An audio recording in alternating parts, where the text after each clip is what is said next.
Welcome back to Behavior Strategies for Class. So glad you're here. And today we are talking about being grateful. Look on the positive. Yes, we need more positivity.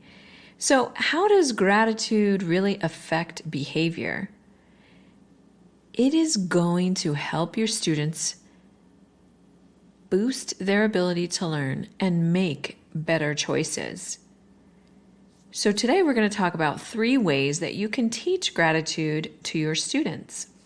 Well, before we get started, I want to encourage you to leave a review wherever you are listening to this podcast.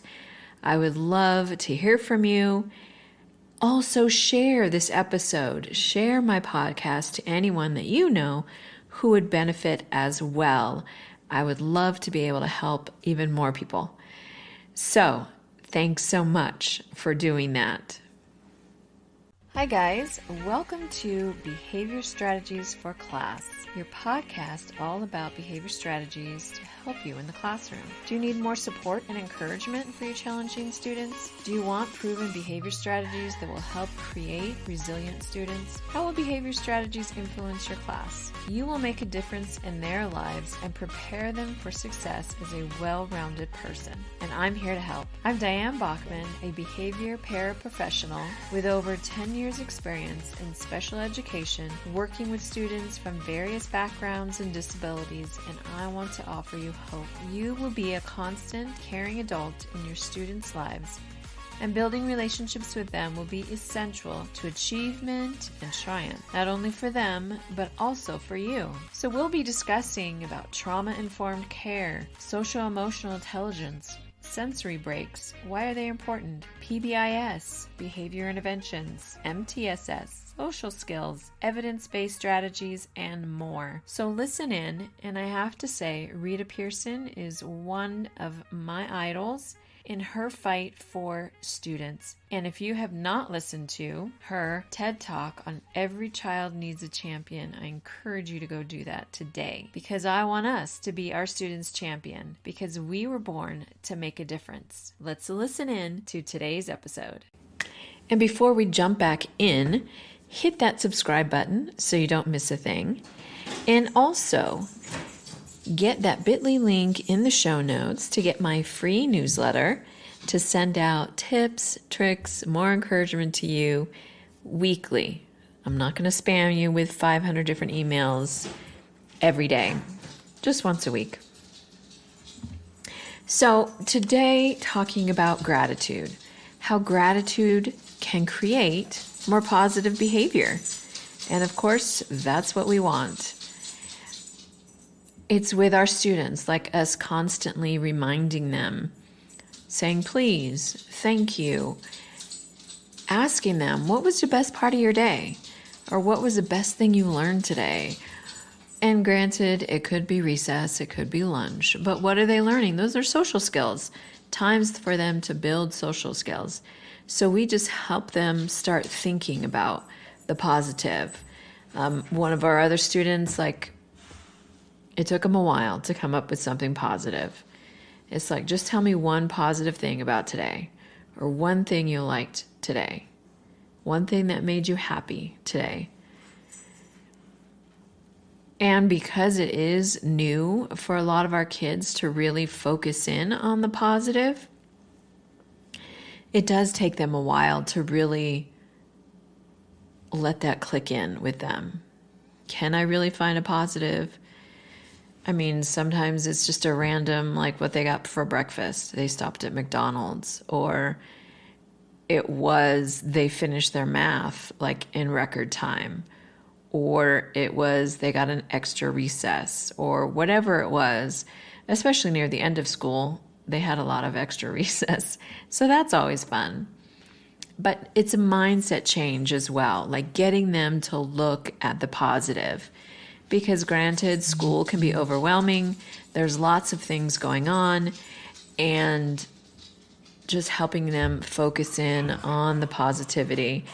And I apologize for all the outside noise because I'm actually in a different room recording today, and my 2 dogs are roaming around, making a bunch of noise. So That is the fun that you hear in the background. But anyways, it is a change of mindset. It is a constant reminder. And I think the more that we can remind them, the more that they're apt to tell you something positive. So it was great to see our students, especially as their behavior, especially our little ones, as their behavior continued to get better, they were rewarded in their gen ed class. And being able to come back to us and say, hey, look what I did. They get little certificates and little trinkets in their class. And so it was great for them to see how their positive behavior was positively reinforced or rewarded, however you want to word that. So it's exciting to see, and it's just a constant to remind our students there is positivity. There is positive things to be thankful for. So remembering gratitude is acknowledging the good in your life and then expressing that. So like I said, when we're able to ask our students, so what are you thankful for? Or what was the best part of your day? It's helping them acknowledge and express what they're thankful for or the positive things that happened to them that day. So 3 ways that you can teach your students about gratitude.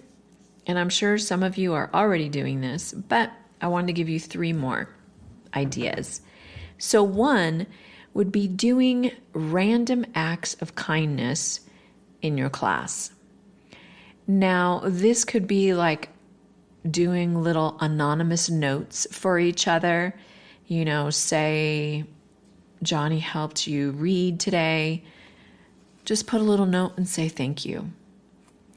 Or it's, you look great today.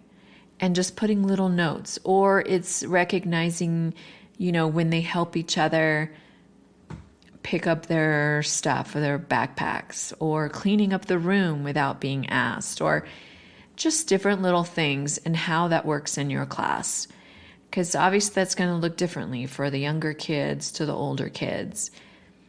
But helping them being able to act it out on their own with their peers, and hopefully with you too. And then you doing the same. You are modeling that behavior for them. So you're putting out special notes now and then, or whatever it looks like in your class. I think that's a great way and to build, relationships and that connection with your students, being able to encourage each other, doing those random acts of kindness. So the second one would be having your students keep a gratitude journal. Now, this could look differently because if the little ones, they're not really writing yet, they could draw pictures of what they're thankful for. Whereas the older ones who know how to read and write, they can write it out. And this could be a daily activity you do either at the beginning of the day, or maybe it's the last couple minutes of the day. What were they grateful for this day? Or in the morning, what are they grateful for being there, in school, in your class? So that is another great habit to get your students into. It's that whole changing of their mindsets and looking at what they can be thankful for, what they have that is positive in their life. And granted, you're going to have some students where that's going to be really hard for them to find it, where unfortunately they're in sad, tough situations at home. But hopefully you're able to help them find it. And it could be as little as, you picked a hot dog for lunch and that's one of your favorites. It could just be that. But definitely helping them find at least one thing every day makes a huge impact on them. Now, the third way would be publicly acknowledging their kindness. So you are acknowledging the students. Now, you could have maybe a student of the day who you saw do extra random acts of kindness, and just calling them out for the day, acknowledging them for the day. And you know what? They don't have to get anything except for the acknowledgement. Because then again, your student feels seen, heard, and cared for. And those are huge. And having all of these in your classroom creates a culture where everybody feels wanted, where everybody feels connected as much as possible, and they know that they are cared for by you. And that helps them do their best to control their behavior and not have the outbursts that maybe they used to have, like last year or in a different classroom. I mean, I'm not saying obviously that everything's going to be perfect and your students will have no uncontrollable behavior at all. That would not be truth, and I'm not going to say that. But to overall have a positive atmosphere, culture in your classroom where people continue to learn to look for the positive would be amazing. And if every student could do that, and every teacher could do that, and every classroom, and every school, I mean, amazing. What a difference it would be for your students and for you in your classroom. So again, a reminder, 3 ways that you can teach gratitude to your students is by 1, doing random acts of kindness in your class. Number 2, keeping a gratitude journal, writing or drawing in that once a day. And number 3, you as the teacher acknowledging students or a student of the day about their random acts of kindness and what they have done to be more positive. So remember, the more grateful you are, the more beauty you will see. And that is a quote from Mary Davis. Because the more positive you are, the more contagious it becomes, and the more of a habit it becomes. And so you do begin to see the positive in everything. And I just want to say thank you so much for all that you do. And I know it's summer, and I hope you are having some time off. But because we are lifelong learners, I know you are working hard as well, already thinking about next year and how you are going to influence your students. So thank you for what you do. And I will see you next week. Thanks so much for listening. I truly appreciate you all, and I pray that I've inspired and encouraged you today.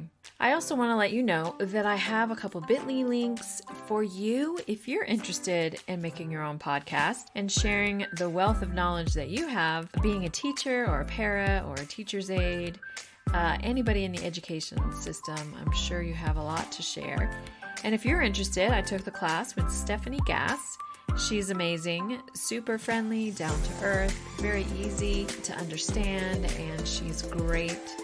So I have a bit.ly link for you for Podcast Pro University is where I learned how to do this. And that is bit.ly/behavior, PPU, the number 4, and U, as in the letter U.